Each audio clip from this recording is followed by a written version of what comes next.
자, 처음 이야기는요. 제가 이거 굉장히 궁금해서 제가 임의로 한번 집어넣어봤는데 백원우 전 의원이 지금 민정비서관으로 임명되셨어요. 백원우 하면은 우리들이 머릿속에 굉장히 강렬하게 각인되어 있는 분이세요. 그래서 네. 노무현 대통령 장례식 때 이명박 당시 대통령에게 여기가 어디라고 와 울먹이면서 인터뷰 비슷한 걸 짧게 하던 그 기억이 저는 나는데. 네.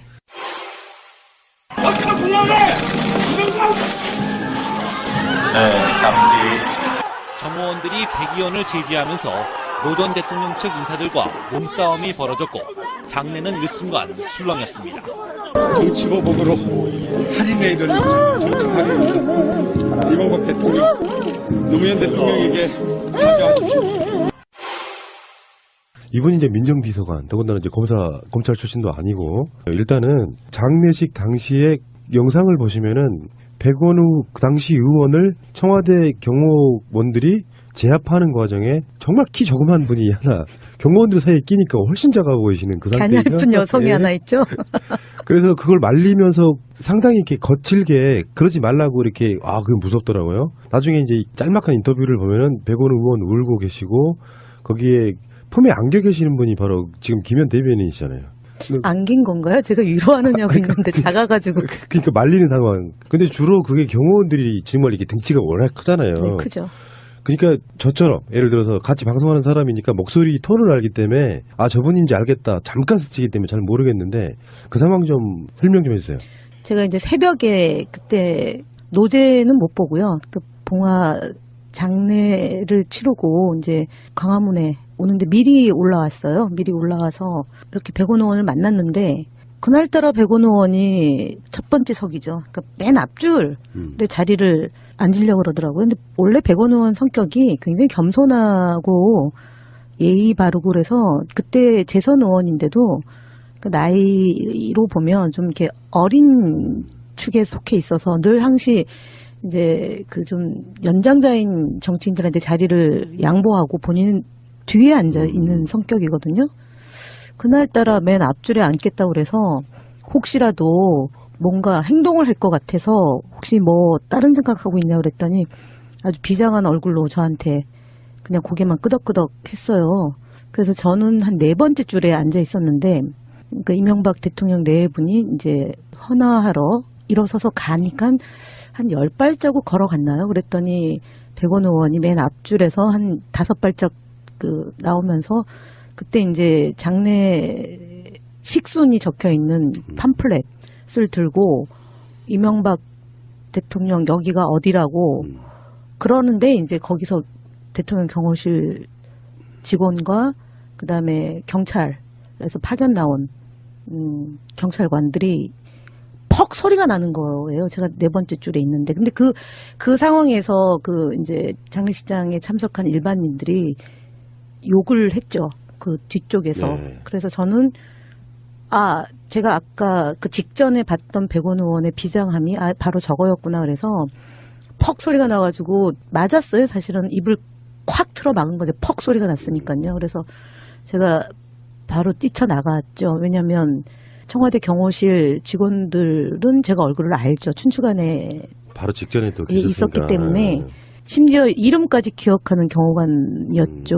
그래서 그런 관계가 좀 있구나. 네, 있어요. 그리고 사실은 그 경호관들도 굉장히 난처했죠. 왜냐하면은 자신들이 모셨던 대통령이 비극적인 삶을 정리한 그날이니까 얼마나 비참했겠습니까. 지키지 못한 것에 대한 나름의 양심들이 있다고 저는 보는데 이제 경호관이 사실은 제가 힘이 딸리죠.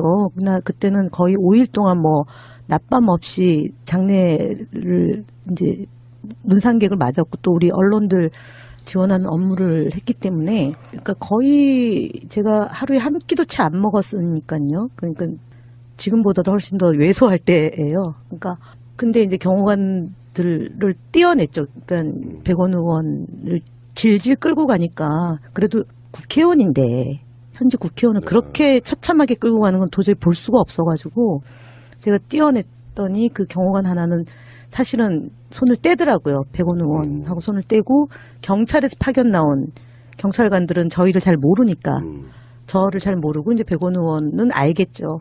그래서 그 귀퉁이로 이렇게 끌고 갔죠. 격리시켜낸 거죠. 그래서 그때 이제 백원 의원이 짧게 인터뷰로 기자들이 와서 왜 그랬는지를 이제 물었고, 그리고 그때가 생중계가 될 때였으니까 일부 방송에서 이제 백원 의원이 인터뷰를 했고, 그리고 이제 본인이 장례식장에 다시 안 들어가겠다고 그러는 거를 제가 설득해서 장례식장 안으로 들어가는데 또 경호관이 막았어요. 그러니까 예를 들어서 소요를 일으킨 사람이니까 국회의원 뭐 이전에 어쨌든 그 소요를 일으켰다고 판단해서 못 들어가게 막는 거를 제가 그때 경호관 이름을 불렀죠. 누구누구 경호관 그렇게 하지 마세요. 이분은 상주입니다. 막을 자격 없습니다. 그래가지고 결국은 끝까지 이 장례식을 마쳤고 그 이후 행사까지도 진행이 됐고 그러고 나서 백원 의원이 장례법 위반인가요? 행사방해인가? 장례법인가요?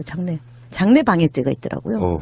처음 저도 알았는데 장례방해죄로 어버이연합인가 뭐 그런 단체로부터 고소를 당해서 재판을 받아서 약식 기소됐는데 정식 재판까지 가서 대법원에서 무죄 판결을 받은 거죠. 그래서 문재인 전 비서실장 그때는 이제 자연인으로 계실 때잖아요.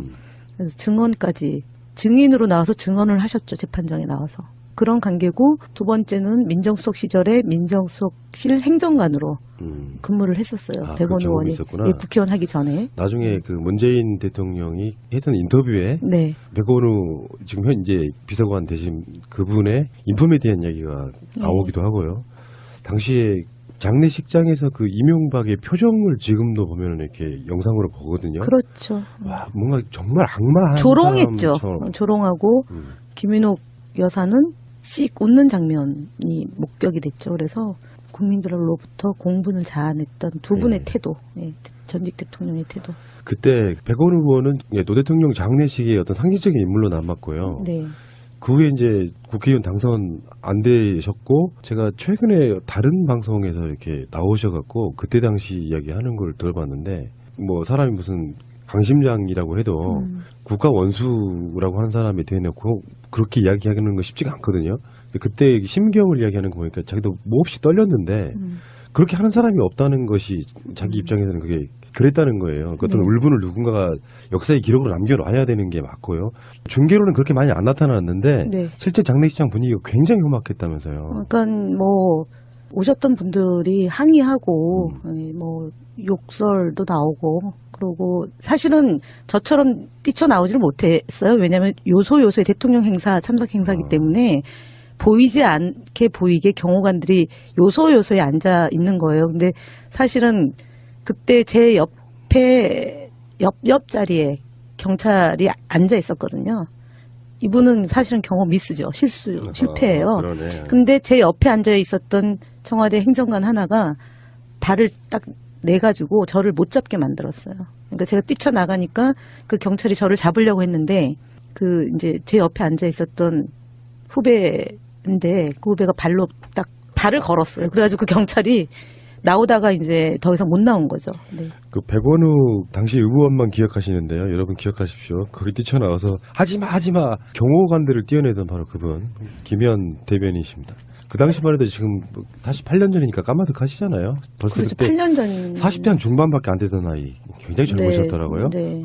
그때 뭐 아이고. 지금이니까 이런 이야기 웃으며 할 수 있네요. 사실은 그러고 나서 한 3년 저는 뭐 그때 하루 잠을 한 3시간도 채 못 잤던 것 같아요. 새벽 4시면 깼으니까요. 그러니까 대통령이 돌아가시는 그 시간, 그러니까 죽음을 준비하셨던 그 시간에 깨가지고, 그랬죠. 근데 뭐 짤막하게 여쭤보려고 하는데 물론 백원우 의원은 성정상 아무 개의치도 않을 텐데 이제 언론들이 그래도 재선 의원 출신인데 비서관은 좀 너무 격이 낮은 거 아니냐 이렇게 한마디 하는데 어떻게 생각하세요? 네, 좀 그렇죠. 놀라운 인선이죠. 왜냐하면 한병도 의원이나 뭐 진성주 의원 같은 경우는 초선 의원이기 때문에 그리고 경험이 청와대 국정운영 경험이 없기 때문에 가능한 인선이라고 보는데 백원 의원이 그 이제 친인척을 이제 관리하는 민정비서관이잖아요. 그게 이제 지난번에 우병우 전 수석이 직전 민정비서관 하다가 이제 민정수석까지 올라간 케이스인데 이제 발탁 배경 중에 하나가 이제 직언을 할 수 있는 사람이 필요하기 때문에 예, 발탁을 했다라는 거고요. 그리고 백원 의원이 사실은 안행위에서 그 활동을 했어요. 그러니까 경찰.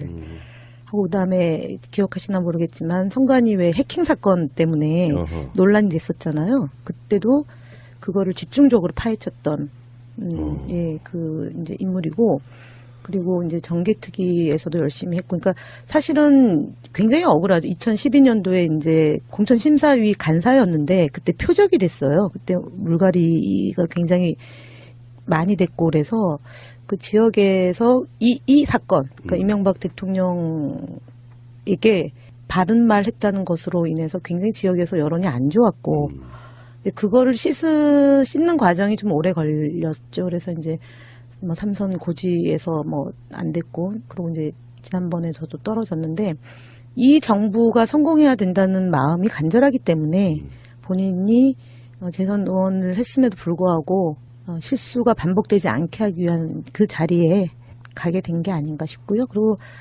문재인 대통령께서 이제 그 사건 때 머리를 숙였지만 그런 심정도 있다 우리에게 이제 그렇게 말씀하신 바고 그때 이제 저희 이제 소위 노무현 대통령과 함께 정치를 해오셨던 분들 안에서는 늘 백원 의원에게 부채 의식이 있는 거죠. 그 사건 때문에 고초를 겪었던 사람이라서. 예. 백원우 이제 비서관, 민정비서관 승승장구하셨으면 좋겠어요. 벌써 8년 정도 지나고 나서 다시 그 사건들이 계속 재조명되고 이러는 거 보니까 그래도 그렇게 역사에 어떤 한 페이지를 남겨놔야 우리 일반 민중들의 울분 같은 것들이 기록되는 측면이 있다고 생각이 들거든요. 네. 그게 없다 그러면 아마 대부분 다 그럼요. 묻혔을 가능성이 네, 높아요. 예. 수고하셨습니다. 백원우 비서관님. 저도 그때 뭐 마음은 우리 백원우 의원과 똑같은 마음이죠. 그렇게 외치는 백원우 의원을 정말 껴안아주고 싶은 그런 심정이었는데 그래도 우리가 상주잖아요. 우리가 상주로 장례식을 치르고 이명박 대통령은 맞으면 거기에 맞아 문상차 온 분이니까 또 우리가 또 그에 대한 예의는 또 다 하는 것이 맞다고 그렇게 생각을 했죠. 그 재판에 제가 정인 나갔고요. 아, 진짜요? 그래서 무죄 선고받았습니다. 민정수석실 보니까 대부분 비검찰 출신들로 이렇게 채우더라고요. 그 의도가 제가 생각하는 게 맞는지만 좀 짤막하게 평가를 해주세요. 검찰 출신들로 하면 검찰 기억하기 힘들다. 맞습니다. 인맥 관계 때문에. 네. 그래서 일부러 그렇게 집어넣은 네. 느낌인 거예요. 박근혜 전 대통령이 공약사항 중에 하나가 검찰 파견을 안 받겠다라고 했었는데 검찰 파견을 안 받기는커녕 검찰을 좌지우지하면서 국정농단을 했던 거잖아요. 그게 이제 그 정부가 실패하게 된 배경 중에 하나인데 검찰 출신이 많을수록 어쨌든 조직 이기주의에 빠질 수밖에 없고 연고주의에 빠질 수밖에 없어서 이런 그 이제 개혁을 확실히 하겠다는 의지의 표명이라고 봅니다. 고정관념을 굉장히 많이 깨는 것 같아요. 보통 민정수석 자체가 검사 출신들이 많이 맞는 자리고 네. 민정비서관들 그러면은 대부분 다 그렇게 가져왔는데 그게 문제라고 봤던 것 같아요. 그렇죠. 네, 그게 문제다 이렇게 봤던 것 같고. 사실은 참여정부 때 민정수석을 했던 문재인 대통령도 변호사 출신이고요. 그다음에 전해철 민정수석도 변호사 출신인 거죠. 그러니까 저희 참여정부 때도 검찰 출신 민정수석은 박정규 그분이 했던 거로 보면은 훨씬 더 이제 진일보한 거고 그런 정신은 이미 민주정부 2기에서부터 저희가 했던 바 중에 하나라고 볼 수 있을 것 같아요. 근데 슬슬 이제 보수 언론들이 하는 그 일반적인 너무나 뻔한 어그로 끌기가 이런 거라고 생각이 들거든요. 지금 아까 말씀하셨던 진성준 정무기획비서관, 뭐 백원우 민정비서관 이런 분들이 이제 한 명 두 명씩 가니까 그걸 또 벌써 코드 인사 이렇게 낙인을 찍더라고요. 그런 전혀 상판 모르는 사람하고만 일을 해야 됩니까?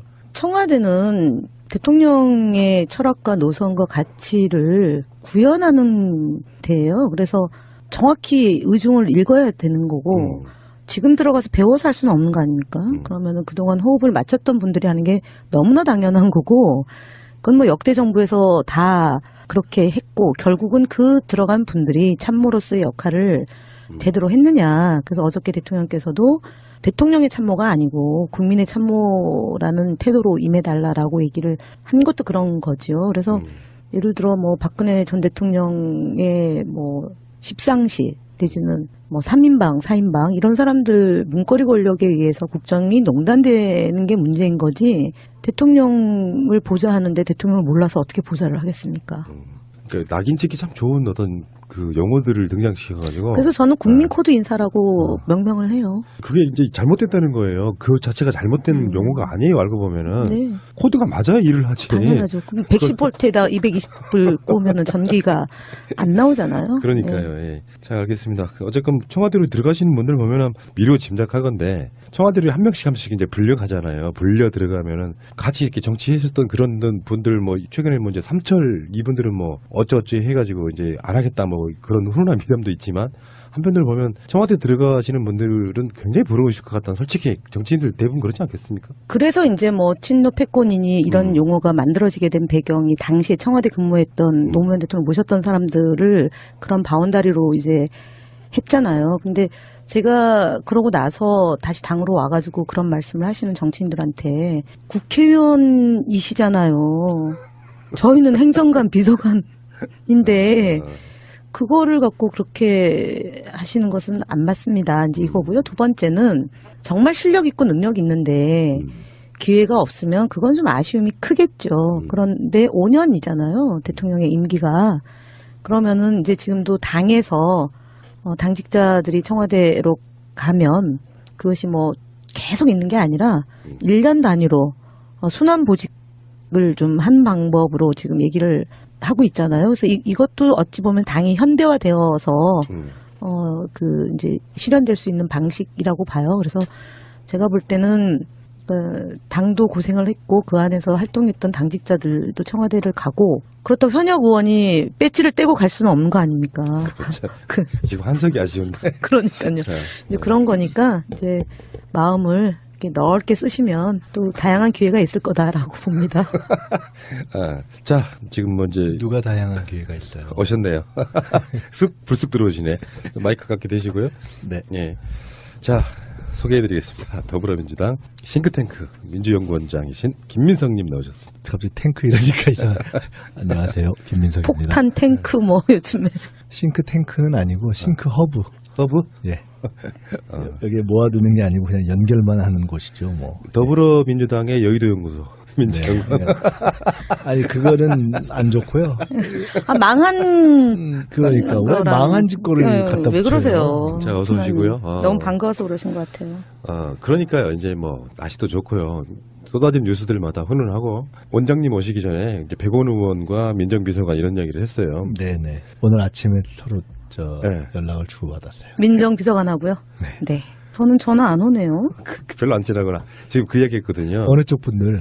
그러니까 장례식장에서 네. 백원 의원 지켜준 분이 김의원 대변이에요. 오늘 아침에 들었어요. 그 얘기도.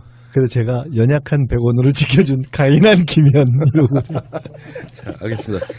자, 이야기 좀 더 빨리 나가셔야 되고요. 지금 김현 대변인 일정도 있고 그래서 계속 진행하겠습니다. 문재인 대통령 첫 수석 보좌관회의가 열렸는데요. 이름도 바뀌었죠. 원래 이제 수석 비서관회의였는데 미루 짐작 좀 해줘 보세요. 수석 비서관회의하고 수석 보좌관회의 왜 명칭을 바꿨을까요? 이게 수석 비서관, 그러니까 원래 청와대 무슨 정무수석 뭐 이러면 네. 그게 아마 정식 명칭이 수석 비서관일 거예요. 그러니까 수석과 보좌관들이 또 있죠. 그래서 그 수석과 보좌관 합동회의라는 의미로 이렇게 된 거 아닌가 전 이제 그래요? 그렇게 돼 있어요. 과거에 참여정부 시절에도 참여정부 때 청와대 안 계셨어요? 있었어요. 수석 보좌관회의라고 그랬어요, 그때. 수상해요. 진짜인지 아닌지. 춘추관에 있었습니다. 춘추관회의? 그래서 네. 보좌관 제도가 있었을 거예요. 그래서 아마 이번 청와대에서도 제가 알기로는 보좌관 제도를 다시 둔다고 하는 것 같은데 그런데 이름을 수석 보좌관 회의로 한 이유가 뭔지는 이게 수석 점 보좌관 회의인지 뭔지는 그 합동이라는 이름이 아닐까 전 싶은데요. 그러니까 수석과 보좌관들이 참여하는 회의. 그러니까 수석 비서관인데. 수석은 수석 비서관이에요. 네, 맞아요. 수석 비서관, 비서관, 선임 행정관, 행정관인데 전 그거 안 해봤거든요. 그거 해보신 분이 그러세요. 근데 그것과 그 틀과 별도의 보좌관들이 있어서 합동으로 하는 것이어서 수석 보좌관 회의가 아닌가. 골고루 나오시는 거죠. 뭐 총무비서관 이런 분들이 격이 없이 그냥 나오는 어떤 회의를 하시는데 제가 알기에 이런 것도 있었습니다. 그러니까 월요일 날 수석 보좌관 회의를 하는데 민정비서관들이 다 참여를 오후로 미룬 게 그게 저는 그 문재인 대통령의 디테일처럼 보이는데요. 월요일 날 오전에 수석 보좌관회의를 하려면 일요일 날 출근한다면서요. 그래서 하지 마라. 월요일 날 수석 보좌관회의는 오후에 하겠다. 난 이런 디테일이 정말 좋지 않습니까? 그래도 일요일 날 출근합니다. 그래요? 아니 그 디테일과 상관없죠. 왜냐하면 저 당의 최고회의도 월요일 아침에 하는데요. 그러니까 월요일 아침에 하는 건 당연하고 아마 월요일 아침에 다른 회의가 있어서 그런 거 아닐까 싶은데. 아니요, 일요일 날 좀 쉬라고? 쉬는 게 필요하다라고 해서 오후로 변경하는 거 얘기한 건 맞아요. 그럼 당도 우리 변경해야 돼요. 왜 우리는 더 폭살을 해야 되는 거예요, 이거? 그럼 당 대표님한테 제안해서 오후로. 아이고. 그러나 언론에서 오전에 회의가 나오고 그렇죠. 12시 뉴스가 이제 가야 되기 때문에 오전 회의가 없으면 청와대는 그렇죠. 수석 회의를 매번 공개하는 건 아닐 거예요, 아마. 매번 공개하죠. 매번 공개한대요. 아, 오케이. 그러면 거긴 정말 좋겠네. 가고 싶으세요? 아니요. 저 수석 회의 가본 적 있어요. 네. 특보하실 때 가셨었죠? 옛날 청와대 네. 아니 특보할 때가 아니라 저 대통령 김대중 대통령이 현직 대통령으로서 총재일 때 총재 비서실장을 해봤잖아요. 네. 그때 일주일에 한 번씩 가봤어요. 네이밍이 저는 굉장히 중요하다고 보거든요. 시간이 많이 지난 뒤에 어디 어떤 정권 뭐 또 어떤 사건에 대한 네이밍하기 딱 좋았던 게 어제 나왔던 게 산무회의 이건데 이제 권위주의를 깨는 데 있어서는 정말 혁신적인 이야기 같아요. 물론 알고 보면 다 노무현 정부 때 했음직한 이런 거 일단 받아쓰기 없다. 그건 어제 대통령이 앞으로는 받아쓰실 필요가 없다 이렇게 하는 게 웃음이 터지더라고요.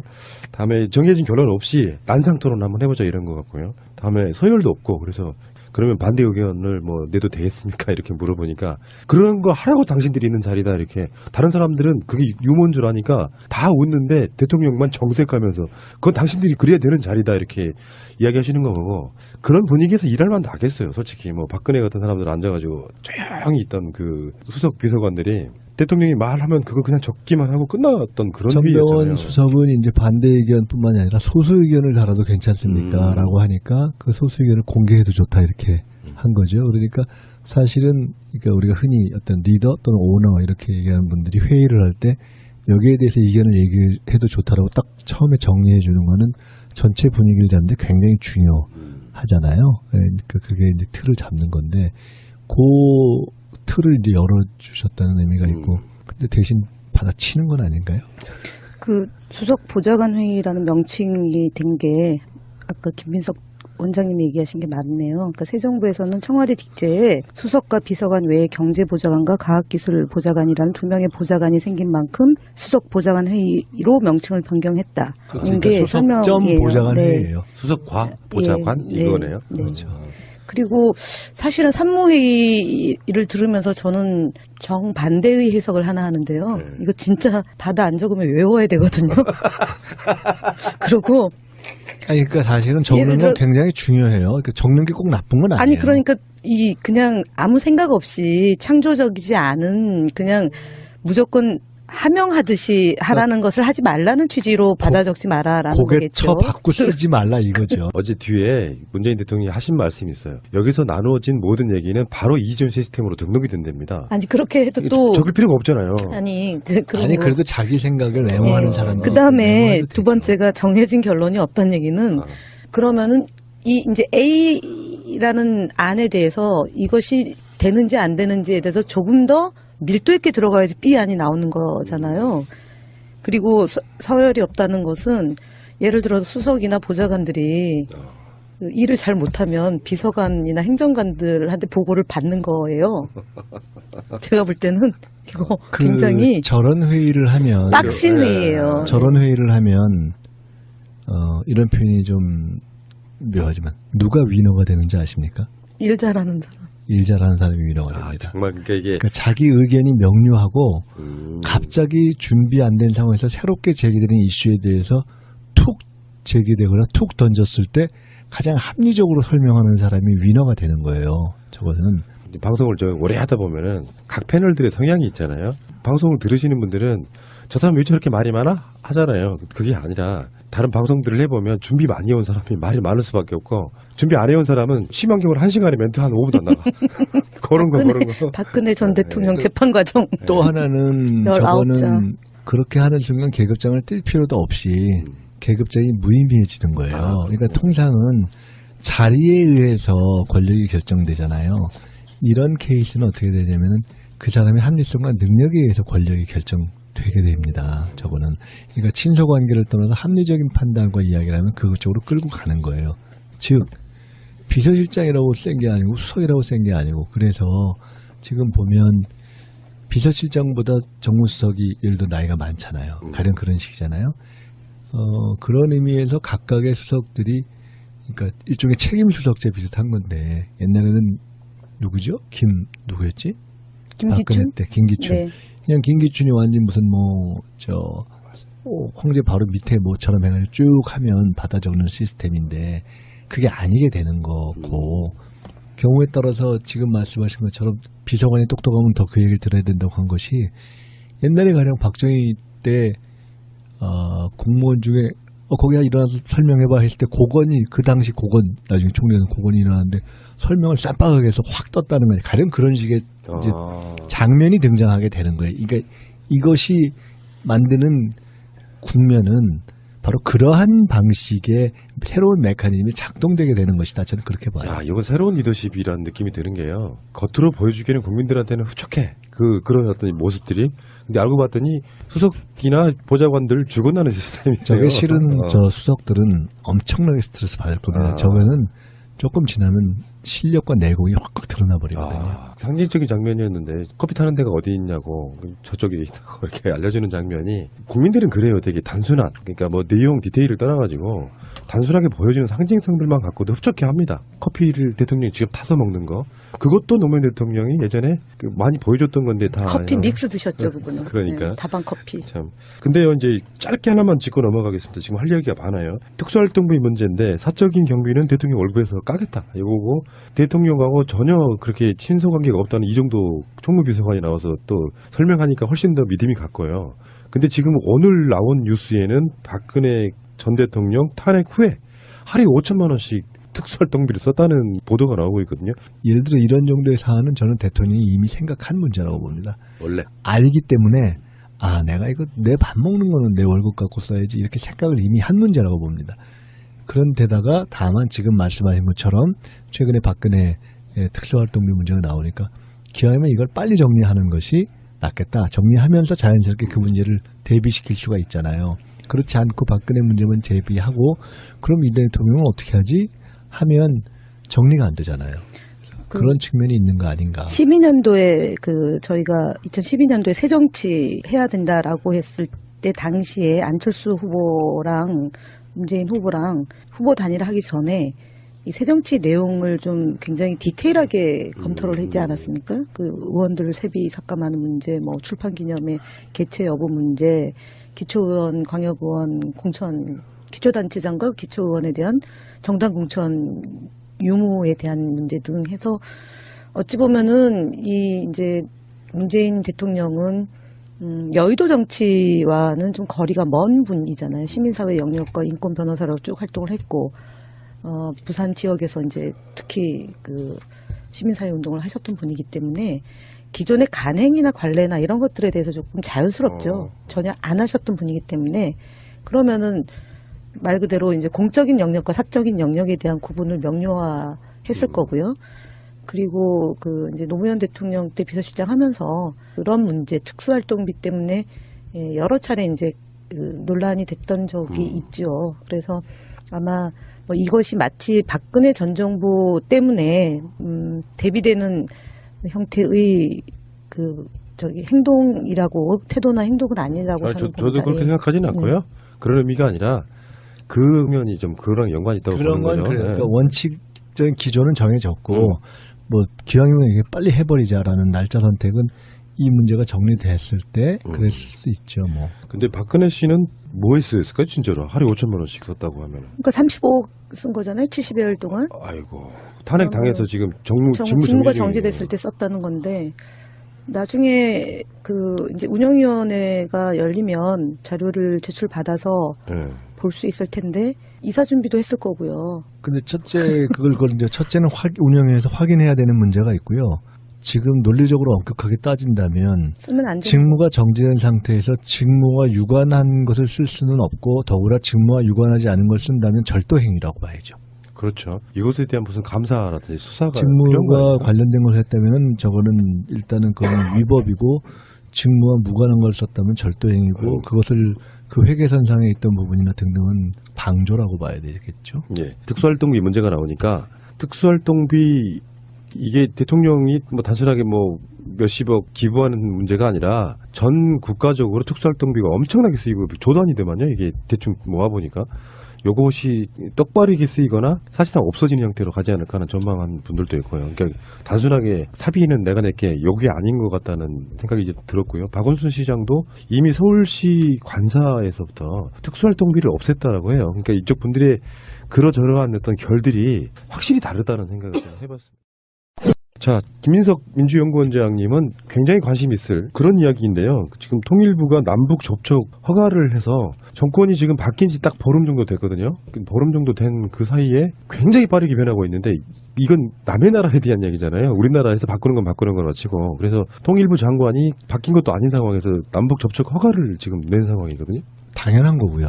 그리고 이제 정치적인 어떤 내용으로 가기 전에 특별히 비정치, 문화, 예술, 뭐 촬영, 체육 이런 것 또는 인도적인 교류부터 이렇게 물꼬가 트이는 것은 당연하고 자연스럽고 원래 그랬어야 되는 것들이 이제 정상화되는 과정이라고 봐야 되겠죠. 또 그런 것이 여러 가지 이제 새로운 변화의 이제 토대가 되는 거고요. 제가 최근에 우연히 지난번에 봉화 가는 날이었네요. 봉화 가는 날에 옆에 안민석 의원하고 앉아갔어요. 같은 민석. 근데 사실은 저랑 안민석 의원은 같은 민석이고 같은 대학 동기고 그래요? 제가 서울대 학생회장 할 때 거기가 체육부장 했어요. 아, 완전히 세트네요. 네. 그런 경우. 그런데 지금은 거가 훨씬 잘 나가요. 같이 걸어다니면 완전히 떴어. 아이돌이더만요. 지난번 인간지사 세홍지마. 아니 뭐 세홍지마까지는 아니고 저는 그렇게 친구가 이렇게 뜨니까 좋죠. 근데 그때 얘기를 들어보니 조만간 어쩌면 안민석 의원이 아마 국회의원 중에 제일 처음으로 북한을 갈지도 모르겠더라고. 근데 그게 뭐냐면 가톨릭 신부님들이 거기 가실 일이 있나 봐요. 근데 어떻게 거기 껴간다더라고요. 그러저러한 특수한 인연이 있고 보니까 안민석 의원이 이번에 최순실 또 그 누구죠? 그 조카 갑자기 장시호. 거기서도 드러났지만 그 많은 일의 시작이 그 안민석 의원이 오랫동안 축적하고 이렇게 활동해온 문화체육예술 관계의 어떤 이런 네트워크에 상당히 기인한 거거든요. 근데 그동안 의정활동을 하면서 그쪽 부분으로 해서 편하지 않게 많이 북을 왔다 갔다도 하고 지원활동을 했더만요. 그래서 어떻게 보면 이번에 이런 비정치적인 부분부터 교류가 시작되는데 그렇게 자연스럽게 갈 수 있게 되는 것이 되는 것 같아서 지금 요새 뭐 4대국 특사들이 막 떴는데 저러다가 뭐 특사 소리 듣는 거 아닌가 싶을 정도로 아마 그런 건 아니겠으나 그 상당히 일찍 발을 밟을 가능성도 있다고 생각되더라고요. 그래서 제가 참 좋겠다 이랬는데 어쨌든 그렇게 이제 다양한 비정치 분야에서의 교류가 시작되는 거고 그렇죠. 지금 그 얘기가요. 말라리아랑 연결되는 것 같은데 천주교, 기독교. 뭐 하여간 뭐 그런 게 있나 봐요. 네. 그렇게 멀지 않은 6월 경우에 어떠면 갈 수도 있는 것 같더라고요. 대북 제재 관련해가지고 공식적인 채널은 지금 아직 멀었고, 그러니까 트럼프라든지 등등의 여러 가지 정상회담 등을 통해갖고 풀어야 될 문제고, 민간 교류는 일단 터놓겠다 이런 거죠. 그러니까 통일부 입장에서는 이제 박근혜가 그 개성공단을 닫음으로써 극으로 치달았던 남북 관계가 이제 민간 차원에서 그런 거잖아요. 그러면 북한에서도 정권 바뀌기를 기다렸다고 봐요. 북한 쪽에서도 지금 뭐 6.15 행사 같은 경우는 개성에서 하느냐 평양에서 하느냐 뭐 이런 정도만 한 거지, 정권이 바뀌면은 대한민국 쪽 남한 쪽과 다시 소통을 하겠다는 어떤 기대감이 있었던 것 같습니다. 그렇겠죠. 이명박근혜 정부 때와는 어쨌든 달리 이제 그러려면 당연히 본인들의 이제 북핵 문제에 대해서도 본인들의 입장이 좀 바뀌어야 되겠지만 어쨌거나 이러저러한 대화의 여지가 생기지 않았겠는가 하는 예상, 뭐 기대 이런 건 당연히 했겠죠. 네. 기대감이 막 부풀어 오르는 그런 거고요. 다른 걸 떠나서 뭐 통일 당장 하자는 것도 아니고 남북 교류하고요. 다른 방송에서 그런 얘기가 하나 나올 겁니다만은 철로 연결되는 부분, 뭐 가스 송유관 이런 거라든지 잦은 교류를 하게 되면서 점점 이질감 줄이고 그래서 최소한 통일은 아니더라도 교류하는 한민족이 되자 이게 두 대통령의 유지라고 좀 보거든요. 여기가 빨리 이루어졌으면 좋겠다라는 생각이 들고요. 정말 이렇게 이슈들이 너무 많으니까 시간도 쫓기고 지금 대변인님은 곧 가셔야 되고요. 하나만 더 하고 보내드리고요. 지금 연구원장님 늦게 오셨으니까 좀 벌 좀 그리고 세우고요. 저도 하나 더 하고 갈게요. 아, 예. 우리 김현 대변인 가시고 예, 하나 더 예. 하고 가요. 지금 이낙연 총리 청문회가 지금 끝났고요. 표결만 남아있는 상태인데 지금 현재로서 보면은 자유한국당 등은 부적격이다라고 지금 하고 있지만 당론으로 반대하지는 않겠다 뭐 이런 분위기인가 봐요. 굉장히 여론의 그 부담을 좀 느끼고 있는 것 같습니다. 그래서 지금 나오고 있는 거는 어떤 프레임을 짜고 있는데 예를 들어서 문재인 대통령의 인사가 5가지 부적격 사유에 대해서는 임명하지 않겠다 이런 것들이 대부분이었는데 꽤 걸리는 부분이 위장전입이거든요. 그래서 지금 이낙연 총리, 강경화 외교장관, 김상조 공정거래위원장 등이 위장전입이 걸려 있다고 하는데 이걸 빌미로 해가지고 당론으로 하지 않으면 사실은 통과시킬 수 있다는 부분이고 자유한국당 국회의원들 중에서도 찬성할 사람들이 저는 꽤 있다고 보거든요. 소수 몇 사람을 제외하고는 낙마시키는 일은 없겠죠, 일단은. 네. 이제 국민 정서가 결국 네. 은 중요하잖아요. 근데 전체적으로 이제 그런 정도의 사안인가에 대해서는 뭐 조금 더 지켜봐야 되는데요. 저희가 지금 예단할 수는 없고, 그러니까 작은 거라고 해도 국민들이 그러니까 엄격하게 보는 그런 것은 계속 이제 있지 않습니까?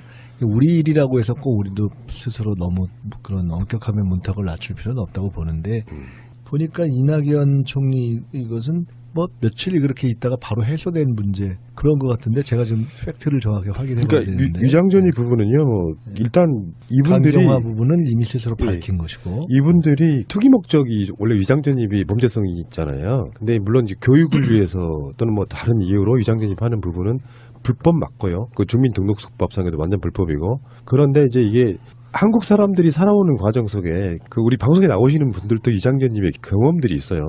자녀 무슨 학군 문제라든지 지금 이낙연 총리 같은 경우는 부인의 취직, 직장, 학교에 들어가는 문제라든지 이런 것들 때문에 그랬다 그러는데 물론 잘못된 건 맞죠. 법을 위반했다고 하면. 근데 이런 분들이 없는 것까지 다 쳐내면 정말 문재인 정부에서 사람 임명하기가 정말 어려워질 수 있다라고 좀 보거든요. 솔직히. 그러니까 저는 이제 이런 건 오히려 두 가지 측면에서 보는데요. 하나는 그 사안 자체를 봐야 되고요. 또 하나는 그 사안에 어떻게 접근하는가. 근데 이 총리 경우는 그런 일이 있었는데 비교적 바로 그 당시에 이건 아닌 것 같다 해서 해소했던 경우고 강경화 장관 후보자의 경우는 이런 문제가 있습니다라고 미리 공개하고 시작한 경우잖아요. 이것도 교육 관련한 겁니다. 예. 네. 그리고 이제 김상조 후보자의 경우는 제가 정확히 지금 팩트를 몰라서. 지금 뭐냐면은요. 본인이 이제 두 번인데 중학교 교사였던 김상조 후보자의 부인이 지방으로 정근 발령이 났어요. 그래서 그때 자제분을 건너편 친척 집에로 그 이제 주소지를 옮기고 아들을 학교를 보냈는데 2주 만에 그 지방으로 전근 간 부인이 학교를 그만두고 이렇게 자녀 교육으로 이제 그만두고 이제 원대 복귀한 거예요. 2주 만에 해소되는 네, 경우에. 그다음에 두 번째는 1989년 그러니까 뭐 그 다음에 한 번은 이분이 이제 미국으로 공부를 가면서 거주하지는 않지만 한국에 이제 우편물을 받아야 되잖아요. 그러니까 주소지만 거기다가 두고 거주하지 않았다. 이렇게 된 거예요. 두 가지 다 그러니까 거의 다 해소가 된 사안이죠. 그러니까 기억을 두 번째 거는 기억 자체를 못 하고 있었다가 기억을 되살려 보니까 그런 일이 있었다라고 이제 지금 오후에 해명이 나오는 거죠. 지금 그러니까 세 분의 경우가 불법이라고 해도 마치 한국 사람들이요 그 운전하다가 신호위반 걸린 그런 느낌 정도라고 그러니까 저는 보거든요. 위장 전입이 이제 학군이 좋은 학교에 자식을 입학시키기 위해서 위장 전입한 케이스와 부동산 취득을 용이하게 하려고 하는 목적으로 한 경우와 선거법상 요건을 갖추기 위한 목적 이게 이제 위장 전입의 부정적인 그 이제 요건의 세 가지 정도인데 그걸 지금 말씀 듣다 보니까 또 하나는 이렇게 되는 거네요. 학군이 좋은 대로 가기 위해서 위장 전입을 능동적으로 한 경우 말고 현재 있는 학교에서 갑자기 부모가 이사를 하게 돼서 자식까지 이사를 시키기가 애매해서 그 현재 학교를 유지하기 위해서 한 경우, 수동적인 경우가 그러니까 따지면 예, 있을 수 그렇게 된 있겠네. 거죠. 이 케이스 그러니까 김상조 지금 그 자유한국당은요, 이제 어떻게든지 문재인 정부가 막 잘 되기를 바라는 사람들이 아니잖아요. 그렇다 보니까 꼬투리를 잡는 게 겨우 지금 유장전입 문제가 가장 핵심으로 떠올랐는데. 사실은 유장전입 문제도 깔끔하게 네. 없었으면은 좋죠. 금상첨화인데 네. 이제 이낙연 총리 내정자 역시 이 일을 모르고 있다가 이번에 청문회 과정에서 알게 됐다는 거 아닙니까? 예. 그래서 하여간 근데 어떻게 그렇게 살아요? 이건 저는 불가능하다고 보고, 그러니까 그거는 불가능하다고 보는데, 마치 예를 들어서 어떤 정당을 막론하고 전혀 흠결 없는 사람들이 그렇게 이야기하면 또 들어주긴 하겠는데, 상상을 초월하는 것들로 낙마하거나 부적격이어도 유명하던 바로 그런 정권의 사람들이 이런 종류의 악의성 없는 유장견임을 갖고 꼬투리 잡는 것 좀 웃기고요. 정치인이라고 하면 저는 그렇게 하면 안 돼요. 잘못한 것도 있고 탄핵당한 그 정당 아닙니까? 이 정도는 다소 마음에 들지 않는 부분도 없지 않으나 깨끗하게 통과시켜서 정권 잘하게 일 잘하게 하겠다 이렇게 할 수는 없는 거예요. 저는 뭐 그렇게 이성적이고 정상적이었다면 대통령이 탄핵되는 지경까지 방치하지 않았다고 봅니다. 내가 만약에 자유한국당에 책임 있는 자에 있는 사람 같으면 그런 워딩으로 시원하게 쏴줄 것 같거든요. 근데 뭐 그분 그 당의 원내대표 겸 비대위원장이 에이, 외려 없는 사실까지 의혹을 네. 제기하면서 총리 내정자에게 참담하다는 얘기까지 듣게 네. 만드는 일을 벌렸죠. 알겠습니다. 네. 자, 그 김현 대변인님은 이제 종편 나가십니다. 네. 고생하시고요. 먼저 가시고 저번에 이런 경우 당해보신 적 있죠? 가심께 뒷담화를 한번. 빨리 뒷담화 칠 거 찾아봐야 돼. 그러게. 자, 안녕히 가십시오. 예. 네. 완전한 대한민국 문재인과 손잡고 다시 하는 우리 대한민국. 끊지 마세요. 끊지 마세요. 대변인 가셨고요. 딱 시간이 뭔가 이렇게 한뒤 도와주는 느낌. 그 연구원장님한테 제가 여쭤보고 싶었던 거는 그렇게 뭐 언론의 각광을 받는 뭐 그런 상황은 아니지만 중요하다고 생각이 들어서 100년 정당 100일 집권 플랜. 뭐 그런 중요한 이야기를 김어준 파파이스 가서 엄청 연설하시고 오셨더라고요. 제가 근데 그 내용은 하나도 얘기 안 했어요. 그러니까 어쨌건 간에 제목만 파파이스 얘기 한번 해볼까요? 제목만. 선거 이긴 비결 이야기 하셨잖아요. 네네. 그 분석, 선거 분석. 왜 그거를 왜 우리한테 안 하고 그 아니 파파이스가 질문을 하시는 안 했잖아요. 합시다라고 먼저 말씀하실 수 있는 거잖아요. 나는 그게 아니라 갑자기 불러서 갔는데 예. 갑자기 그거를 물어봐요. 어. 그래서 이거 어떻게 해야 되지 하고서 막 썼어요. 그거 말고 제가 오늘 이번 선거 백서를 이제 만드는 책임을 맡기로 됐어요. 예. 그러니까 이제 선거 백서 발간 위원장이에요, 제가. 예. 근데 재밌게 되는 것은 선거 당시에 그 백서 준비를 그때부터 시작해서 자료를 모아서 나중에 하기로 한 것이 당시 민주연구원과 선대위의 그러니까 당의 민주연구원과 선대위의 종합상황본부 두 군데서 해라 이렇게 그때 결론이 났어요. 둘 다 하네요, 근데. 근데 제가 당시 종합상황본부장이자 현 민주연구원장이어서 거의 자동으로 그냥. 근데 이제 누가 그 얘기 하대요? 제가 원래부터 선거 때 나중에 이거 백서 작업해야 된다고 쭉 자료 준비를 시키고 제가 먼저 그때 백서 제기를 했어요. 나중에 백서를 해야 된다고. 그랬더니 사람들이 저를 그때 보고 애초부터 선거 끝나고 딴 데 갈 생각이 없었나 보다고 당연히 있을 생각이었나. 제가 이제 실제로 백서 준비하고 지방선거까지는 준비를 해야 된다 이제 이런 생각이 있었는데 하여간 그 백서를 이제 준비하는 일을 맡았고 최대한 빨리 할 건데 그 준비하다가 전혀 딴 데서 새날 왜 얘기 안 한 내용이 있으면 정리해서 제가 말씀드릴게요. 알겠습니다. 네. 그리고 네. 그와 별도로 지금 이제 말씀 나왔으니까 100년 정당 100일 집권 플랜은 그 사이에 이걸 제가 선거 직후에 이건 이제 당직 개편 직후에 제가 민주연구원장이 되고 나서 첫날 인사를 할 때 앞으로 민주연구원의 첫 과제로 이걸 하겠다라고 제가 얘기를 했어요. 그때부터 이제 제목 얘기를 한 거고 최근에 이제 추미애 대표께서 뭐 당 혁신 플랜 이런 거 얘기한 것도 내용적으로는 사실은 제가 제기했던 100년 정당 100일 플랜 등등을 기초로 해서 이제 아마 말씀하신 걸로 알고 있어요. 근데 이 구체적으로 뭘 할 건가 하는 거는 좀 이따 말씀드리고 결국은 지금 이제 이 여권 또는 개혁적 집권 세력의 과제는 짧게는 내년에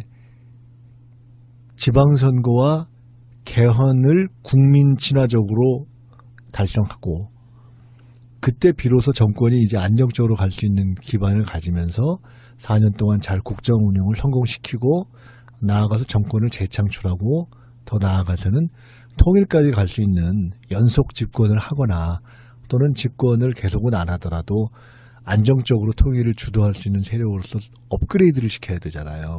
그게 지금 제일 중요한 과제예요, 사실은. 그 모든 과제를 1년 안에 끝내야 됩니다, 제가 볼 때는.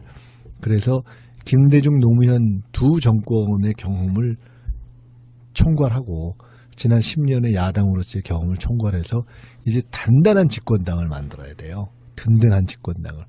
그 작업을 해서 100년 정당으로 가자. 그리고 그것을 100일 안에 끝내야 된다. 그리고 그 플랜을 최단 시일 안에 만들자라고 한 게 100년 정당 100일 플랜이고요.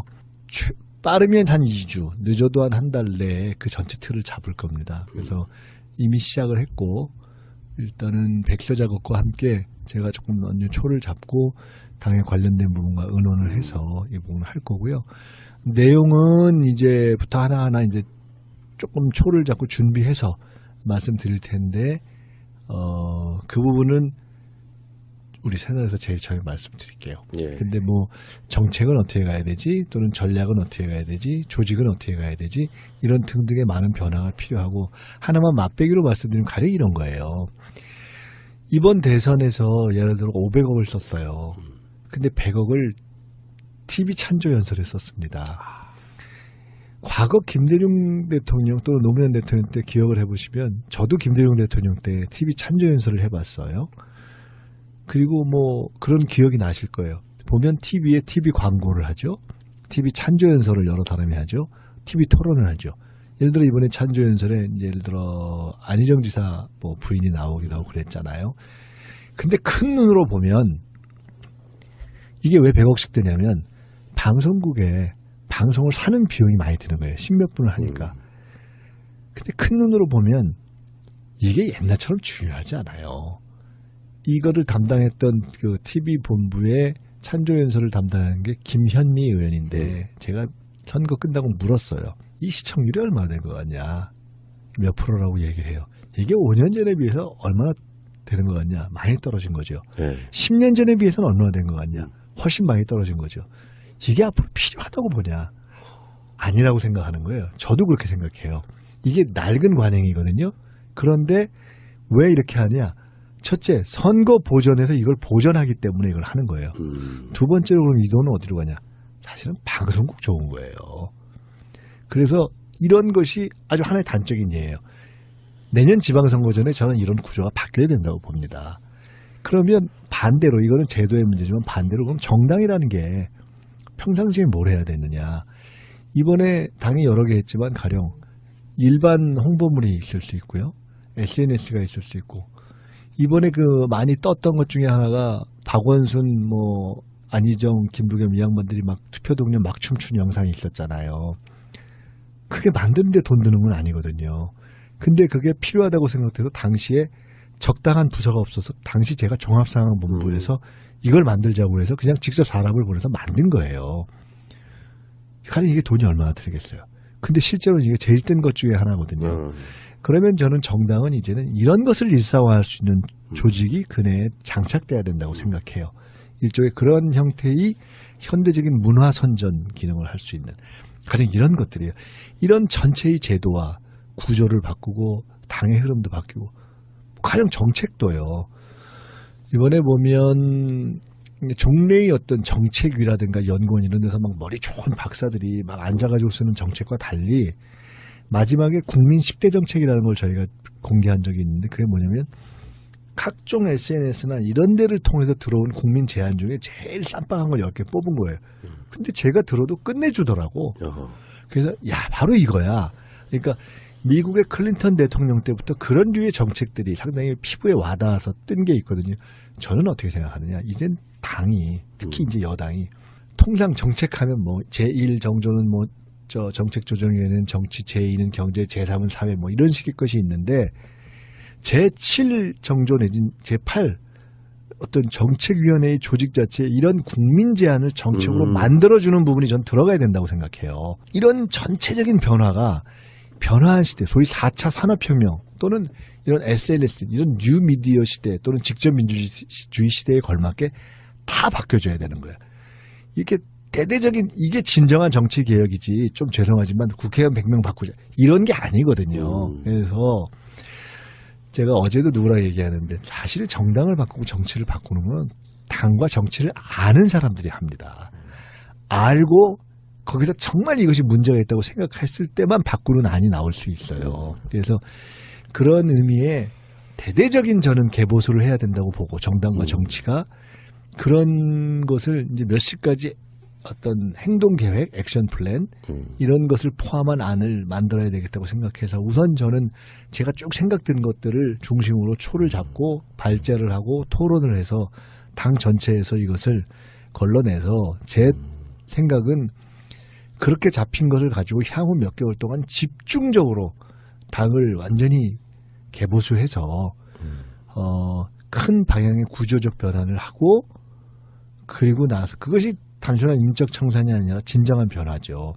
거기서 바뀐 틀로 당원 교육도 되고 해서 몇 개월을 열심히 해서 올 연말까지 하면, 그럴 때 진정하게 변화한 개혁적인 집권당이, 든든한 집권당이 되고, 그 다음 지방선거와 개헌에서도 저는 국민의 뜻에 따라서 갈 수 있다. 그렇게 했을 때 우리가 진짜 이 정권 교체의 내실 있는 단계로 가는 것이어서 그 작업을 하는 게 저는 지금 현재의 집권민주당에서 제일 중요한 일이라고 보고 이제 그걸 준비하려고 하는 겁니다. 김어준 정수가 그 방송에서 왜 그랬는지 알 것 같은. 왜 그랬는데요? 그러니까 하고 싶은 말이 많은 거예요. 인터뷰를 하는 당사자는, 인터뷰인은. 네. 막 머릿속에 들어있는 막 컨텐츠를 막 얘기하려다 보니까, 그러니까 거기서 그 방송에도 그렇게 나오잖아요. 그냥 계속 하세요. 이렇게 얘기 나오잖아요. 우리 김정수가 좀 봐주더라고요. 저는 어지간한 경우는 막 시비를 거는데. 이런 경우는 저는 그래 중요하다고 보는 게, 머릿속에 이제 그런 어떤 꿈 같은 것들을 현실화시키는 작업이라고 보고, 이제 이게 서두를 말씀 안 하셨을 수도 있다고 생각해요. 제 생각은 그래요. 디테일만 먼저 말씀하신 건데, 잘 나가는 정당이 당명을 바꿀 이유가 없잖아요. 네. 대부분의 한국의 정당들이 뭔가 어떤 것을 이유해서 당명을 바꾸거나 합당 이런 형식으로 바꾸는데, 100년 정당이라고 말하는 의미 속에는 수도 없이 많이 이름이 바뀌어왔지만 사실은 민주당이라는 이름으로 이제 100년 가겠다 뭐 이런 의지도 저는 들어있다고 보고요. 네. 그래서 뭐 혁신해서 이름을 바꾸는 것도 좋지만 내실을 갖추면서 민주당 하면은 브랜드 자체가 굉장히 믿음직하고 뭔가 자리낼 것 같은 그 느낌을 줘야 된다, 이런 거 같고요. 당원들이 100만 당원 정도가 진성당원으로 있다면 그 정당은 굉장히 건강할 것 같은데, 그런 플랜도 저는 생각하고 계실 거고. 저는 대대적인 당원의 이제 다시 한번 배가 몇 배가 이것도 해야 된다고 봅니다. 아직까지 이제 문재인 대통령 덕으로 그런 분위기가 또 있다면서요. 계속 여당에 가입하자 이런 분위기가 있다. 그러니까 그것을 이제 그렇게 하기 위해서는, 그러면 저는 원래 당원 주권론자잖아요. 당원의 주권이 강화돼야 된다. 그게 진짜 이제 민주주의인데, 그렇게 하기 위해서는 어떻게 해야 되는가? 당원들이 어떠한 권리와 또 책임과 이런 걸 가져야 되는가? 이에 대한 본질적인 고민이 필요하죠. 그래서 그런 부분도 제기할 겁니다. 저 경선 때 이제 권리당원 분들이 좀 서운했던 부분은, 이제 완전히 오픈 국민참여 경선으로 하면서 당원이지만 행사하는 그 가치는 표가 똑같았던 뭐 이런 부분들이 있었잖아요. 근데 참 재밌는 게요. 그 권리당원 분들 중에 상당 부분은 과거 당원이 아니었을 때는 어떻게 생각했을 거냐면, 바로 똑같은 논리로서의 당원 주권이 아니라 국민 일반에게, 당원이 아닌 사람에게 투표권을 줘야 된다라는 논리를 야 저거 맞다 이랬을 분들이 많을 거예요. 근데 당원이 되고 보니까 오이씨 당원이 해야지 뭔 소리야 이제 이렇게 하는 거거든요. 그래서 과거에 그런 어떤 당원 비당원 논쟁이 있었던 건데, 저는 과거나 지금이나 원칙적으로는 당원 주권론자입니다. 그리고 과거에는 이 당이 일반 사람들로 하여금 어떤 민주진영의 지지자들로 하여금 당원이라는 것으로 되기가 시체만으로 쪽팔려서 그렇죠. 그러기가 어려웠던 그런 환경 때문에 왜 당원들만 하냐? 골동품들만 하냐? 이런 식의 생각들을 하고, 국민의 입장에서 그분들이 이제 입장을 가졌다면, 이제는 당원이 되는 것이 부끄럽지 않은 떳떳한 상황이 돼서 원칙적으로는 당원 주권이 맞죠. 그러나 이제 더 이론적으로 들어가면 결국은 당원과 국민이 적절하게, 왜냐하면 당원도 국민이기 때문에. 그렇지만 그냥 6학년 5반 학생회장을 뽑는데 6학년 6반이나 7반이 뽑을 수는 없다라는 논리의 연장선에서 당원은 정당의 문제를 결정하는 데 있어서는 결국은 우선권을 가져야죠.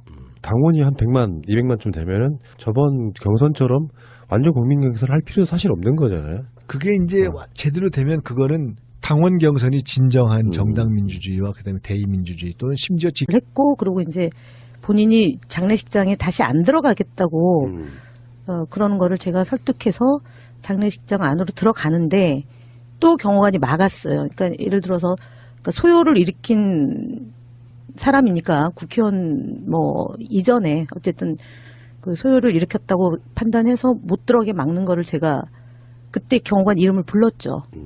누구누구 경호관 그렇게 하지 마세요. 이분은 상주입니다. 막을 자격 없습니다. 그래가지고 결국은 끝까지 이 장례식을 마쳤고 그 이후 행사까지도 진행이 됐고 그러고 나서 백원 의원이 장례법 위반인가요? 행사방해인가? 뭐 장례법인가요? 장례방해죄가 있더라고요. 처음 저도 알았는데 장례방해죄로 어버이연합인가 뭐 그런 단체로부터 고소를 당해서 재판을 받아서 약식 기소됐는데 정식 재판까지 가서 대법원에서 무죄 판결을 받은 거죠. 그래서 문재인 전 비서실장 그때는 이제 자연인으로 계실 때잖아요. 그래서 증인으로 나와서 증언을 하셨죠. 재판장에 나와서. 그런 관계고 두 번째는 민정수석 시절에 민정수석실 행정관으로 근무를 했었어요. 백원 의원이 예, 국회의원 하기 전에. 나중에 그 문재인 대통령이 했던 인터뷰에 네. 백원우 지금 현재 비서관 되신 그분의 인품에 대한 이야기가 나오기도 하고요. 당시에 장례식장에서 그 이명박의 표정을 지금도 보면 이렇게 영상으로 보거든요. 그렇죠. 와, 뭔가 정말 악마한 조롱했죠. 사람처럼. 조롱하고 김민옥 여사는 씩 웃는 장면이 목격이 됐죠. 그래서 국민들로부터 공분을 자아냈던 두 분의 태도, 예, 전직 대통령의 태도. 그때 백원우 의원은 노 대통령 장례식의 어떤 상징적인 인물로 남았고요. 네. 그 후에 이제 국회의원 당선 안 되셨고 제가 최근에 다른 방송에서 이렇게 나오셔갖고 그때 당시 이야기하는 걸 들어봤는데 뭐 사람이 무슨 강심장이라고 해도 국가 원수라고 하는 사람이 대놓고 그렇게 이야기하는 거 쉽지가 않거든요. 근데 그때 심경을 이야기하는 거 보니까 자기도 몹시 떨렸는데 그렇게 하는 사람이 없다는 것이 자기 입장에서는 그게 그랬다는 거예요. 그 어떤 울분을 누군가가 역사의 기록으로 남겨놔야 되는 게 맞고요. 중계로는 그렇게 많이 안 나타났는데 실제 장례식장 분위기가 굉장히 험악했다면서요. 그러니까 뭐 오셨던 분들이 항의하고 뭐 욕설도 나오고 그러고 사실은 저처럼 뛰쳐나오지를 못했어요. 왜냐하면 요소요소의 대통령 행사 참석 행사이기 때문에 보이지 않게 보이게 경호관들이 요소요소에 앉아 있는 거예요. 근데 사실은 그때 제 옆에 옆자리에 경찰이 앉아 있었거든요. 이분은 사실은 경호 미스죠. 실패예요. 근데 제 옆에 앉아 있었던 청와대 행정관 하나가 발을 딱 내가지고 저를 못 잡게 만들었어요. 그러니까 제가 뛰쳐나가니까 그 경찰이 저를 잡으려고 했는데 그 이제 제 옆에 앉아 있었던 후배인데 그 후배가 발로 딱 발을 걸었어요. 그래가지고 그 경찰이 나오다가 이제 더 이상 못 나온 거죠. 네. 그 백원우 당시 의원만 기억하시는데요. 여러분 기억하십시오. 거기 뛰쳐나와서 하지마 경호관들을 띄어내던 바로 그분 김현 대변인이십니다. 그 당시만 해도 지금 48년 전이니까 까마득하시잖아요. 벌써 그렇죠. 그때 8년 전 40대 한 중반밖에 안 되던 나이 굉장히 젊으셨더라고요. 네. 그때 뭐 아이고. 지금이니까 이런 이야기 웃으며 할 수 있네요. 사실은 그러고 나서 한 3년 저는 뭐 그때 하루 잠을 한 3시간도 채 못 잤던 것 같아요. 새벽 4시면 깼으니까요. 그러니까 대통령이 돌아가시는 그 시간, 그러니까 죽음을 준비하셨던 그 시간에 깨가지고 그랬죠. 근데 뭐 짤막하게 여쭤보려고 하는데 물론 백원 의원은 성정상 아무 개의치도 않을 텐데 이제 언론들이 그래도 재선 의원 출신인데 비서관은 좀 너무 격이 낮은 거 아니냐 이렇게 한마디 하는데 어떻게 생각하세요? 네, 좀 그렇죠. 놀라운 인선이죠. 왜냐하면 한병두 의원이나 뭐 진성주 의원 같은 경우는 초선 의원이기 때문에 그리고 경험이 청와대 국정운영 경험이 없기 때문에 가능한 인선이라고 보는데 백원 의원이 그 이제 친인척을 이제 관리하는 민정비서관이잖아요. 그게 이제 지난번에 우병우 전 수석이 직전 민정비서관 하다가 이제 민정수석까지 올라간 케이스인데, 이제 발탁 배경 중에 하나가 이제 직언을 할 수 있는 사람이 필요하기 때문에 예, 발탁을 했다라는 거고요. 그리고 백원 의원이 사실은 안행위에서 그 활동을 했어요. 그러니까 경찰.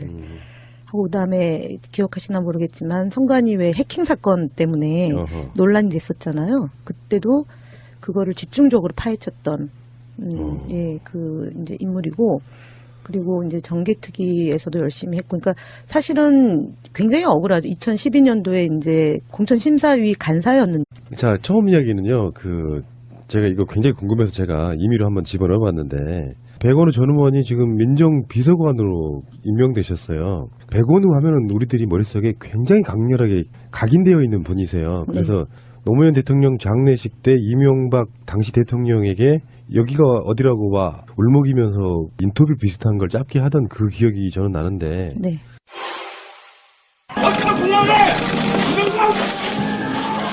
네, 감지. 정무원들이 백 의원을 제지하면서 노 전 대통령 측 인사들과 몸싸움이 벌어졌고 장례는 일순간 술렁였습니다. 정치보복으로 살인에 이르는 정치살인. 이명박 대통령, 노무현 대통령에게 사죄하십시오. 이분이 이제 민정비서관, 더군다나 이제 검찰 출신도 아니고, 일단은 장례식 당시에 영상을 보시면은 백원우 그 당시 의원을 청와대 경호원들이 제압하는 과정에 정말 키 조그만 분이 하나 경호원들 사이에 끼니까 훨씬 작아 보이시는 그 상태에서 가냘픈 여성이 예. 하나 있죠. 그래서 그걸 말리면서 상당히 이렇게 거칠게 그러지 말라고 이렇게 그게 무섭더라고요. 나중에 이제 짤막한 인터뷰를 보면은 백원우 의원 울고 계시고 거기에 품에 안겨 계시는 분이 바로 지금 김현 대변인이시잖아요. 안긴 건가요? 제가 위로하느냐고 했는데 작아가지고. 그러니까 말리는 상황. 근데 주로 그게 경호원들이 정말 이렇게 등치가 워낙 크잖아요. 네, 크죠. 그러니까 저처럼 예를 들어서 같이 방송하는 사람이니까 목소리 톤을 알기 때문에 저분인지 알겠다. 잠깐 스치기 때문에 잘 모르겠는데 그 상황 좀 설명 좀 해주세요. 제가 이제 새벽에 그때 노제는 못 보고요. 그 봉화 장례를 치르고 이제 광화문에 오는데 미리 올라왔어요. 미리 올라와서 이렇게 백원 의원을 만났는데 그날따라 백원 의원이 첫 번째 석이죠. 그러니까 맨 앞줄에 자리를 앉으려고 그러더라고요. 근데 원래 백원 의원 성격이 굉장히 겸손하고 예의 바르고 그래서 그때 재선 의원인데도 그 나이로 보면 좀 이렇게 어린 축에 속해 있어서 늘 항시 이제 그 좀 연장자인 정치인들한테 자리를 양보하고 본인은 뒤에 앉아 있는 성격이거든요. 그날따라 맨 앞줄에 앉겠다고 그래서 혹시라도 뭔가 행동을 할 것 같아서 혹시 뭐 다른 생각하고 있냐 그랬더니 아주 비장한 얼굴로 저한테 그냥 고개만 끄덕끄덕 했어요. 그래서 저는 한 4번째 줄에 앉아 있었는데 그러니까 이명박 대통령 네 분이 이제 헌화하러 일어서서 가니까 한 10발자국 걸어갔나요? 그랬더니 백원 의원이 맨 앞줄에서 한 5발짝 나오면서 그때 이제 장례 식순이 적혀 있는 팜플렛을 들고 이명박 대통령 여기가 어디라고 그러는데 이제 거기서 대통령 경호실 직원과 그다음에 경찰에서 파견 나온 경찰관들이 퍽 소리가 나는 거예요. 제가 4번째 줄에 있는데. 근데 그 상황에서 이제 장례식장에 참석한 일반인들이 욕을 했죠. 그 뒤쪽에서. 네. 그래서 저는, 제가 아까 그 직전에 봤던 백원 의원의 비장함이 바로 저거였구나. 그래서 퍽 소리가 나가지고 맞았어요. 사실은 입을 콱 틀어 막은 거죠. 퍽 소리가 났으니까요. 그래서 제가 바로 뛰쳐나갔죠. 왜냐면 청와대 경호실 직원들은 제가 얼굴을 알죠. 춘추관에 바로 직전에 또 있었기 때문에 심지어 이름까지 기억하는 경호관이었죠.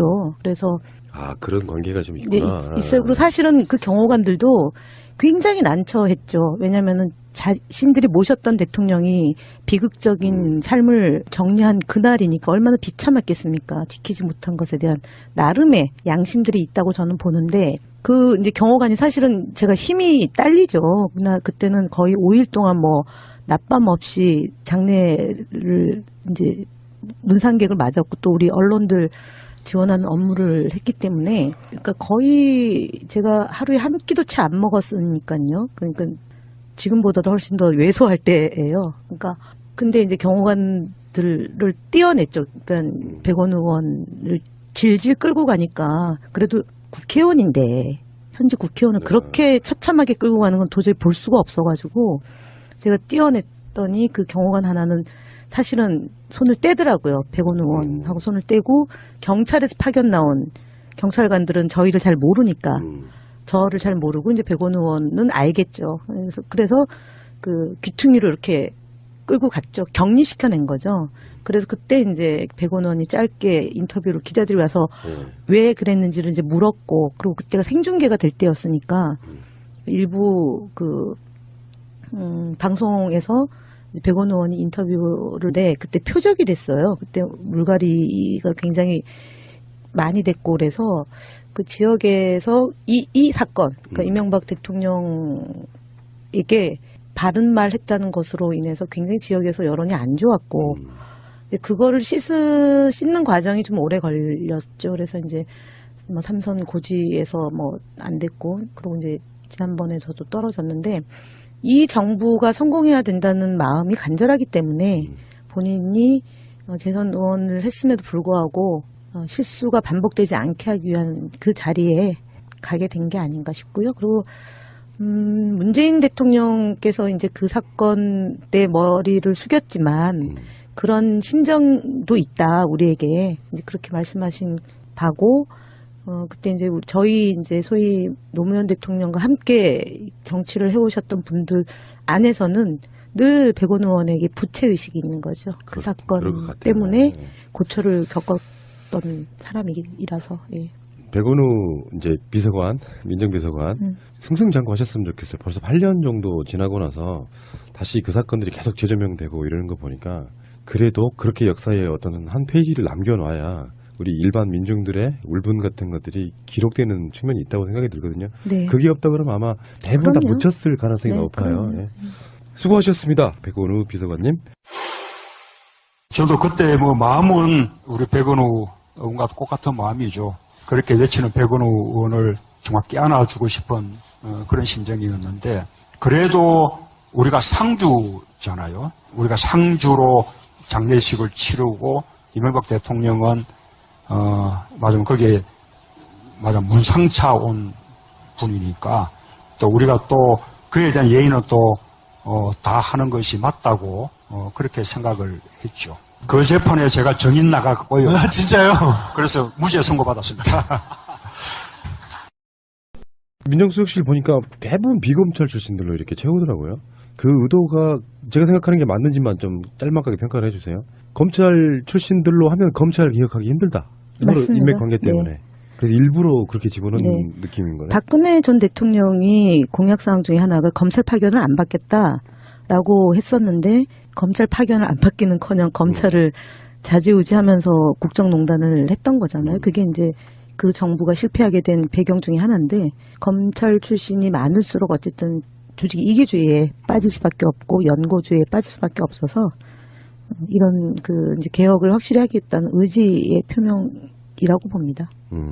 고정관념을 굉장히 많이 깨는 것 같아요. 보통 민정수석 자체가 검사 출신들이 많이 맞는 자리고 네.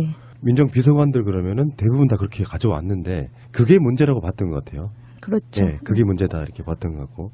사실은 참여정부 때 민정수석을 했던 문재인 대통령도 변호사 출신이고요. 그다음에 전해철 민정수석도 변호사 출신인 거죠. 그러니까 저희 참여정부 때도 검찰 출신 민정수석은 박정규 그분이 했던 거로 보면은 훨씬 더 이제 진일보 한 거고 그런 정신은 이미 민주정부 2기에서부터 저희가 했던 바 중에 하나라고 볼 수 있을 것 같아요. 근데 슬슬 이제 보수 언론들이 하는 그 일반적인 너무나 뻔한 어그로 끌기가 이런 거라고 생각이 들거든요. 지금 아까 말씀하셨던 진성준 정무기획비서관, 뭐 백원우 민정비서관 이런 분들이 이제 한 명 두 명씩 가니까 그걸 또 벌써 코드 인사 이렇게 낙인을 찍더라고요. 그런 전혀 생판 모르는 사람하고 일을 해야 됩니까? 청와대는 대통령의 철학과 노선과 가치를 구현하는 데예요. 그래서 정확히 의중을 읽어야 되는 거고 지금 들어가서 배워서 할 수는 없는 거 아닙니까? 그러면은 그동안 호흡을 맞췄던 분들이 하는 게 너무나 당연한 거고, 그건 뭐 역대 정부에서 다 그렇게 했고, 결국은 그 들어간 분들이 참모로서의 역할을 제대로 했느냐. 그래서 어저께 대통령께서도 대통령의 참모가 아니고 국민의 참모라는 태도로 임해달라라고 얘기를 한 것도 그런 거죠. 그래서 예를 들어 뭐 박근혜 전 대통령의 뭐 십상시 내지는 뭐 3인방, 4인방 이런 사람들 문거리 권력에 의해서 국정이 농단되는 게 문제인 거지, 대통령을 보좌하는데 대통령을 몰라서 어떻게 보좌를 하겠습니까?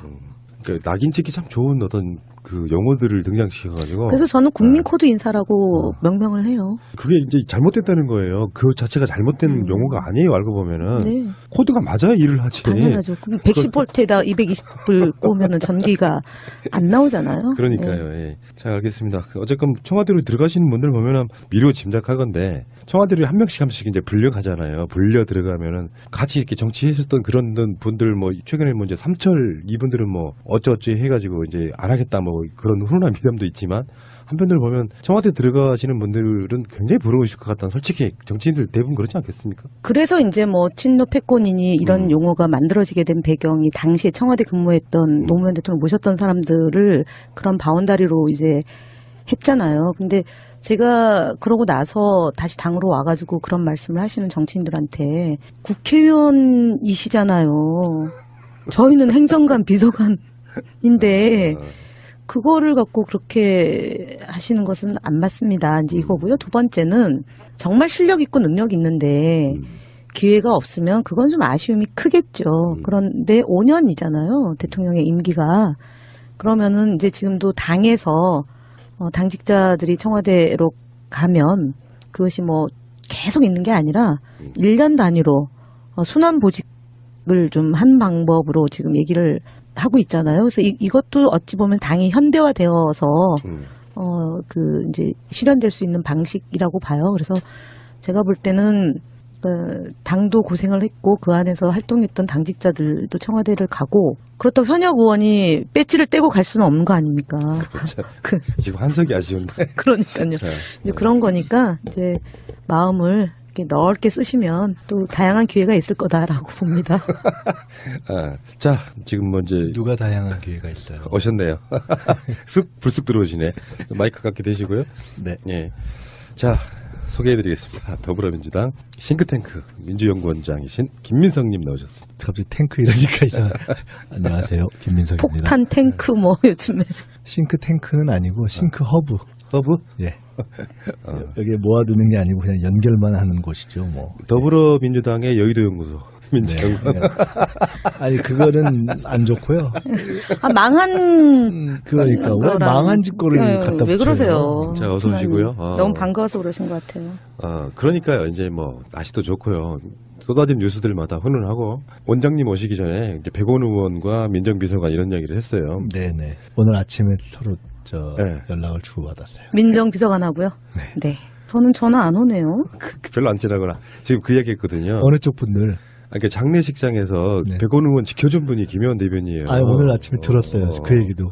그래서 제가 연약한 백원호를 지켜준 가인한 김현. 자, 알겠습니다.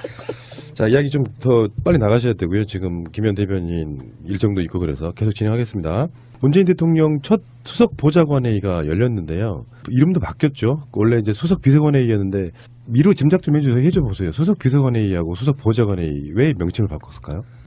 이게 수석 비서관, 그러니까 원래 청와대 무슨 정무수석 뭐 이러면 그게 아마 정식 명칭이 수석 비서관일 거예요. 그러니까 수석과 보좌관들이 또 있죠. 그래서 그 수석과 보좌관 합동회의라는 의미로 이렇게 된 거 아닌가, 전 이제 그렇게 돼 있어요. 과거에 참여정부 시절에도 참여정부 때 청와대 안 계셨어요? 있었어요. 수석 보좌관회의라고 그랬어요, 그때. 수상해요. 진짜인지 아닌지. 춘추관에 있었습니다. 춘추관회의? 그래서 네. 보좌관 제도가 있었을 거예요. 그래서 아마 이번 청와대에서도 제가 알기로는 보좌관 제도를 다시 둔다고 한 것 같은데, 그런데 이름을 수석 보좌관 회의로 한 이유가 뭔지는, 이게 수석점 보좌관 회의인지 뭔지는 그 합동이라는 이름이 아닐까 전 싶은데요. 그러니까 수석과 보좌관들이 참여하는 회의, 그러니까 수석 비서관인데. 수석은 수석 비서관이에요. 네, 맞아요. 수석 비서관, 비서관, 선임 행정관, 행정관인데 네. 저는 그거 안 해봤거든요. 그거 해보신 분이 그러세요.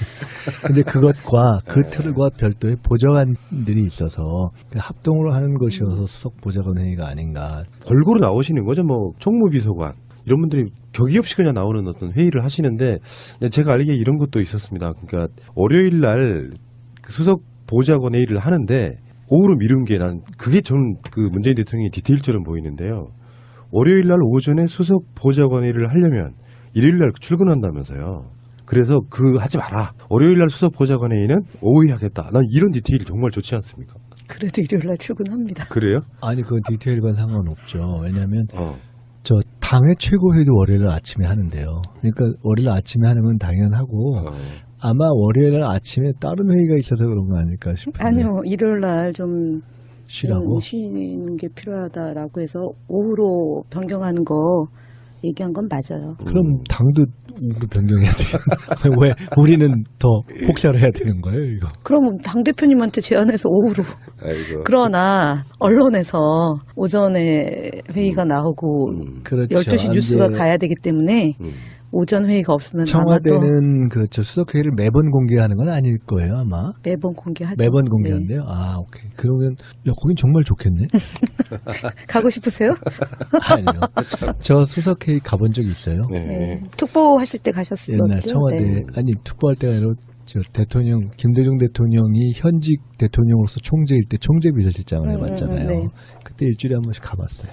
네이밍이 저는 굉장히 중요하다고 보거든요. 시간이 많이 지난 뒤에 어디 어떤 정권 뭐 또 어떤 사건에 대한 네이밍하기 딱 좋았던 게 어제 나왔던 게 산무회의 이건데 이제 권위주의를 깨는 데 있어서는 정말 혁신적인 이야기 같아요. 물론 알고 보면 다 노무현 정부 때 했음직한 이런 거 일단 받아쓰기 없다. 그건 어제 대통령이 앞으로는 받아쓰실 필요 없다 이렇게 하니까 웃음이 터지더라고요.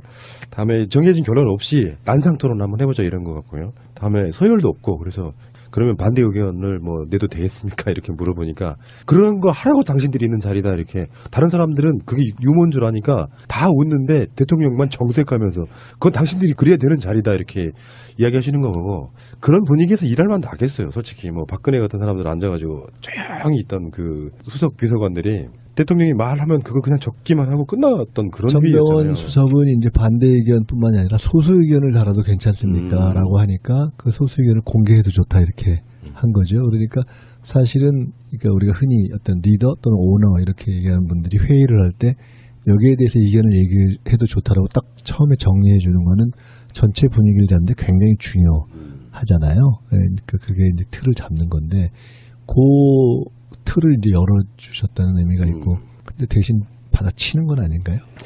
그 수석 보좌관 회의라는 명칭이 된 게 아까 김민석 원장님이 얘기하신 게 맞네요. 그러니까 새 정부에서는 청와대 뒷제에 수석과 비서관 외에 경제보좌관과 과학기술보좌관이라는 두 명의 보좌관이 생긴 만큼 수석 보좌관 회의로 명칭을 변경했다. 그러니까 수석점 보좌관 회의예요. 수석과 보좌관 이거네요. 네. 그렇죠.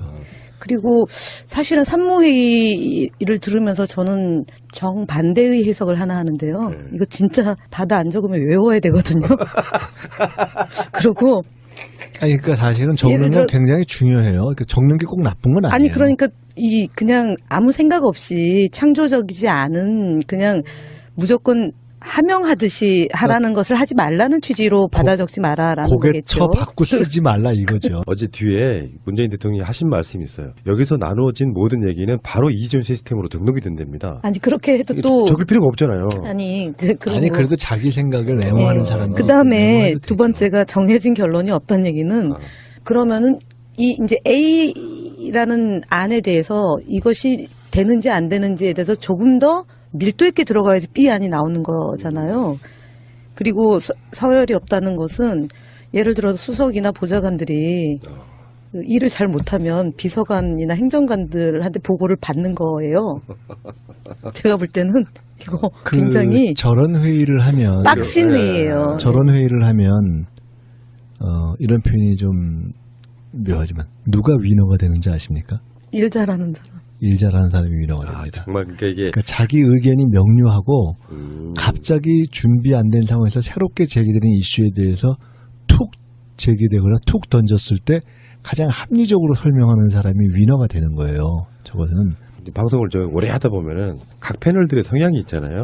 방송을 들으시는 분들은 저 사람 왜 저렇게 말이 많아? 하잖아요. 그게 아니라 다른 방송들을 해보면 준비 많이 해온 사람이 말이 많을 수밖에 없고 준비 안 해온 사람은 심한경우는 1시간에 멘트 한 5분도 안 나가. 그런 거. 박근혜 전 대통령 재판 과정. 또 하나는 19자. 저거는 그렇게 하는 순간 계급장을 뗄 필요도 없이 계급장이 무의미해지는 거예요. 그러니까 통상은 자리에 의해서 권력이 결정되잖아요. 이런 케이스는 어떻게 되냐면은 그 사람의 합리성과 능력에 의해서 권력이 결정되게 됩니다. 저거는. 그러니까 친서 관계를 떠나서 합리적인 판단과 이야기를 하면 그쪽으로 끌고 가는 거예요.